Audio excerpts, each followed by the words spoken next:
Olá pessoal, mais uma aula para você de Física, professor Wagner, e hoje a gente vai falar sobre a primeira lei de Ohm.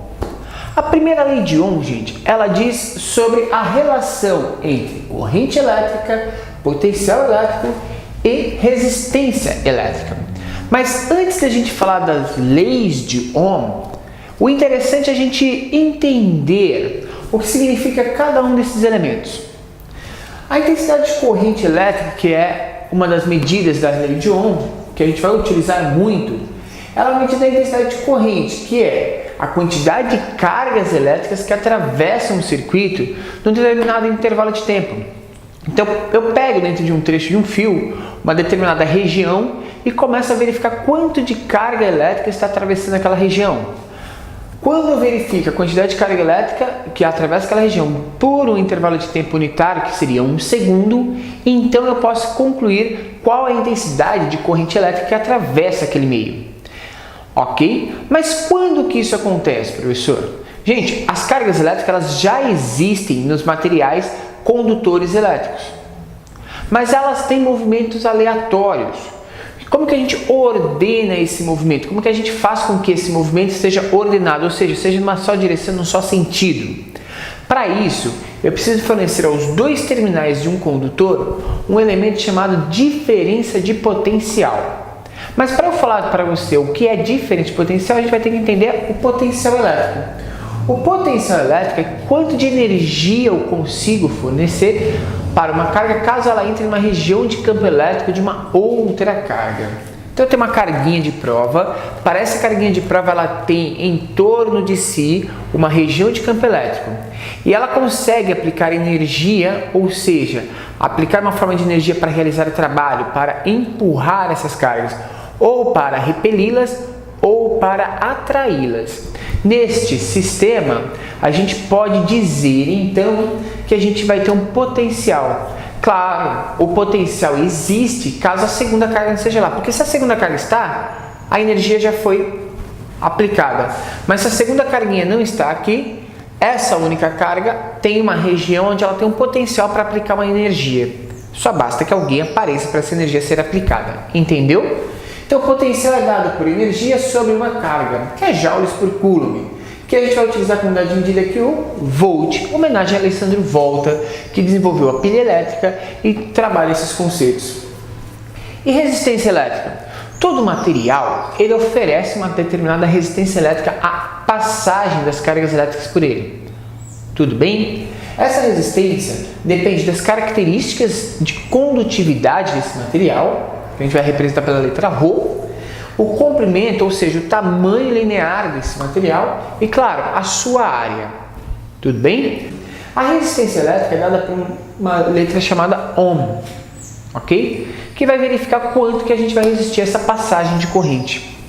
A intensidade de corrente, que é coulomb por segundo, a gente vai utilizar uma unidade de medida de ampere.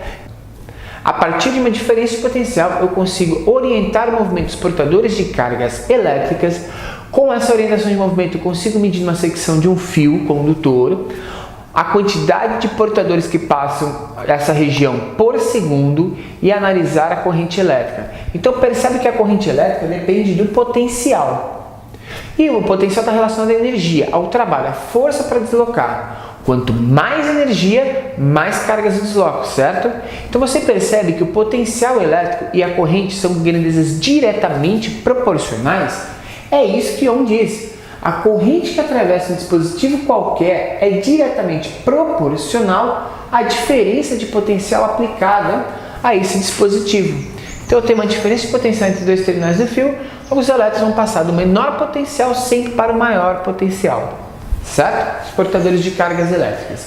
Pessoal, fazendo um gráfico disso aqui, a gente teria o seguinte, para explicar esse sistema.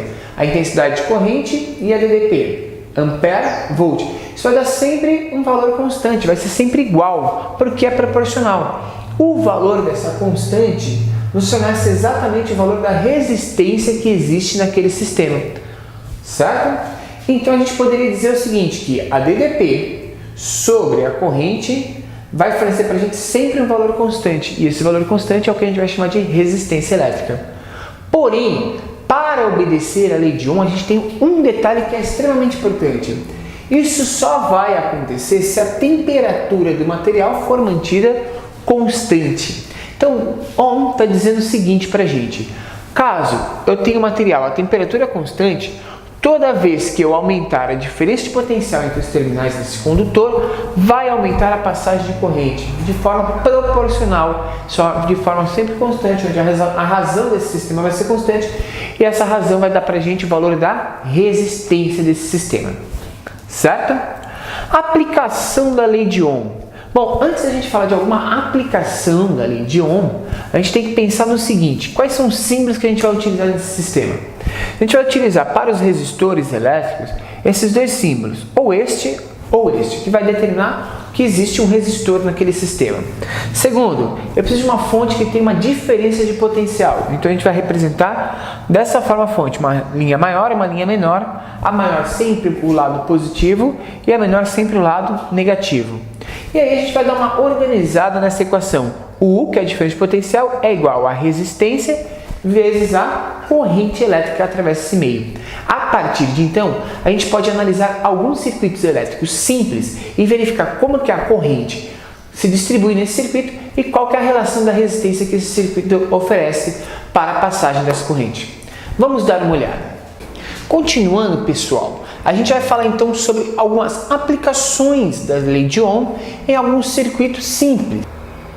Então eu vou te dar a base inicial para você começar a resolver os seus circuitos elétricos.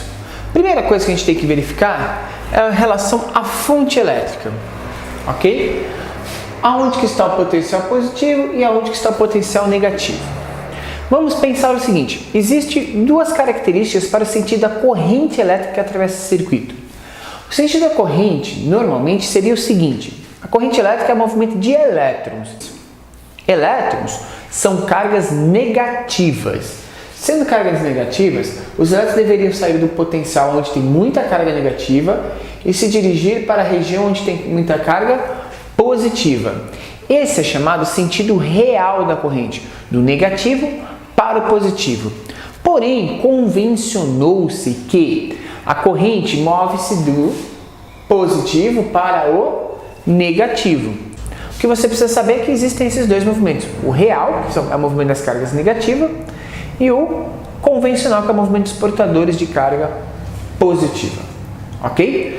Vamos trabalhar sempre com um movimento convencional. Então a corrente elétrica estaria se movimentando nessa direção, nesse sentido, fazendo toda a volta do circuito e depois fechando o circuito. Gente, a primeira coisa que você tem que saber sobre corrente elétrica é que o circuito elétrico não consome a corrente elétrica. Não há consumo de elétrons nesse sistema. Os elétrons apenas atravessam o circuito com uma determinada energia. E o circuito absorve e transforma essa energia dos elétrons, do movimento dos elétrons, em uma outra forma de energia. Tá? Então não é consumido elétron. A gente tem a mesma quantidade de elétrons de um lado, quando começa o circuito e até o final dele. Tudo bem? Certo. Então no circuito deste, percebe que os elétrons apenas têm um único caminho para percorrer o circuito e voltar para o terminal negativo.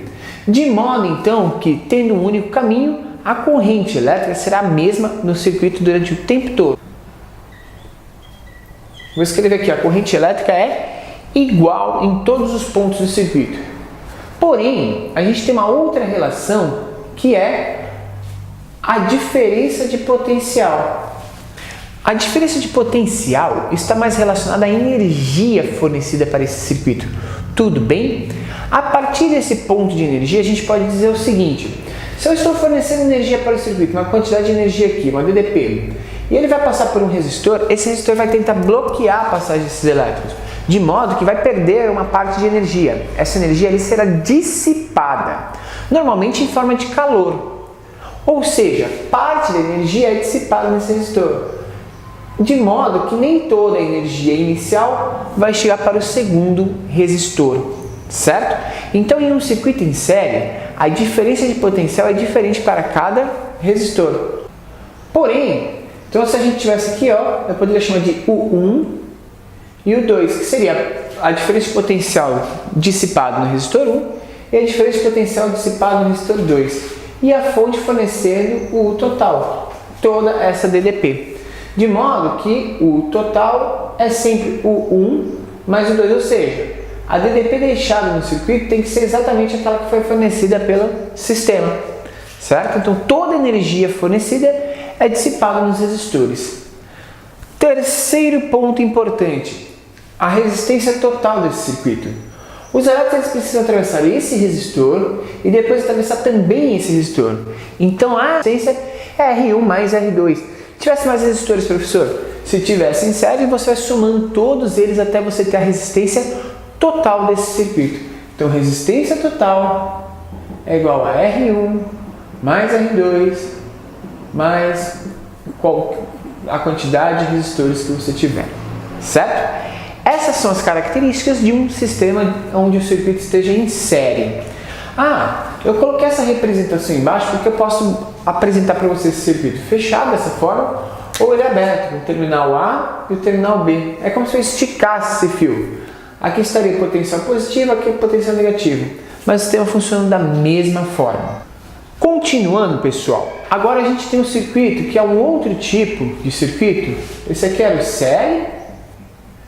Esse outro circuito aqui eu vou chamar de circuito paralelo. Por quê? Porque os resistores são colocados paralelamente um ao outro. E quando esses resistores estão paralelos, a gente tem que verificar o seguinte. Olha lá, eu tenho potencial positivo aqui e potencial negativo. Eu vou chamar isso aqui de resistor 1 e resistor 2. Diferente de quando acontecia lá, olha só. A corrente, ela atravessa o sistema aqui, então tem a corrente passando, fez a curva, e ela vai chegar nesse ponto. Esse ponto aqui, eu vou chamar de nó. Quando ela chega no nó, essa corrente vai se distribuir. Perceba, a corrente tem dois caminhos para fazer agora. Ela pode descer e passar por esse resistor, ou ela pode passar para frente e para esse resistor. Então a gente vai ter duas correntes novas. Ok? Que é a divisão da corrente inicial que a gente tinha no circuito. Então, primeira característica, a corrente se divide nesse circuito. A corrente elétrica se divide. Então, a primeira característica de um circuito em paralelo é que a corrente vai se dividir no circuito. Ela vai ter vários caminhos. Aonde que ela passa mais corrente? Aonde tiver menor resistência, concorda? É como se você estivesse indo para a sua escola. Você vai chegar num cruzamento. Se você vier por esse caminho, você vai ter que atravessar um grande buraco. Se você vier por aqui, vai ser um caminho muito mais tranquilo. Por onde a maioria das pessoas vão? Pelo caminho mais tranquilo, certo? Essa é a ideia. Pessoal, outra característica, a energia. Percebe que esse resistor 1 ele está ligado diretamente na fonte, sem nada atrapalhando. Então ele recebe toda a energia da fonte. Esse segundo resistor, ele também está ligado direto na fonte, não tem nada atrapalhando. O fio aqui a gente considera como se ele não oferecesse resistência. Então, de forma que os dois estão ligados direto na fonte. Então, a DDP em resistores que estão em paralelo é sempre a mesma. Então, o total é igual ao 1, que é igual ao 2. A DDP é igual.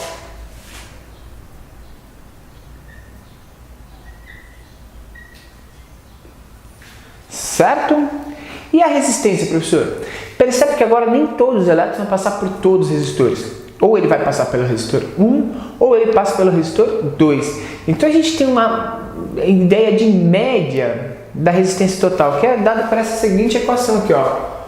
1 sobre resistência equivalente é igual a 1 sobre R1 mais 1 sobre R2. Essa equaçãozinha para a gente determinar a resistência equivalente desse circuito. Eu vou te falar que há uma maneira mais fácil, se você tiver dois resistores, que a resistência equivalente a gente faz o seguinte, é o produto dessas resistências pela soma entre elas.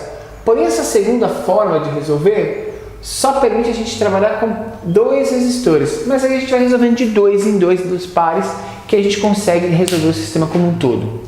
Tudo bem?